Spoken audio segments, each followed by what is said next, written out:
এই মেয়েটি তার বান্ধবীকে বলে আমি আর তার সাথে থাকতে পারবো না। তার বান্ধবী বলে তাহলে ব্যাকআপ কর। মেয়েটির বয়ফ্রেন্ড বলে ঝগড়া হতেই পারে, সেই বলে ব্যাকআপ কেন? মেয়েটি বলে আমিও তোমার সাথে ব্যাকআপ করতে চাই। ছেলেটি বলে তাদের সমস্যাতে আমাদের ব্রেকআপ কেন? মেয়েটি তখন আগের কথা ভাবে। তার বান্ধবীরা গন্ডগোল করলে ছেলেটি তাদেরকে আটকায় এবং তার বান্ধবীর বয়ফ্রেন্ড বলে সে কিভাবে আমায় বিয়ের জন্য জোর দিতে পারে। ছেলেটি তখন তাকে থাবড়া মেরে বলে সে তো তোমার সাথে অনেক দিন ধরেই আছে, বিয়ের কথা বলতেই পারে। মেয়েটি তার প্রতি খুব খুশি ছিল।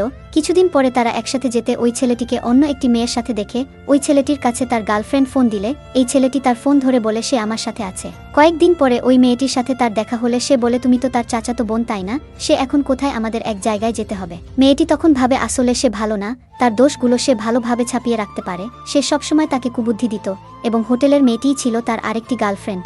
তারপর মেয়েটি বলে তোমার গায়ে ময়লা থাকলে মানুষ ঠিকই এক সময় দেখে ফেলবে। ছেলেটি বলে দয়া করে আমাকে ক্ষমা করে দেও। মেয়েটি তাকে থাপ্পড় মেরে বলে তোমাকে যেন আমার সামনে কোনোদিন আর না দেখি, ভুল করলে পস্তাতেই হবে আগে আর পরে এইমাত্র।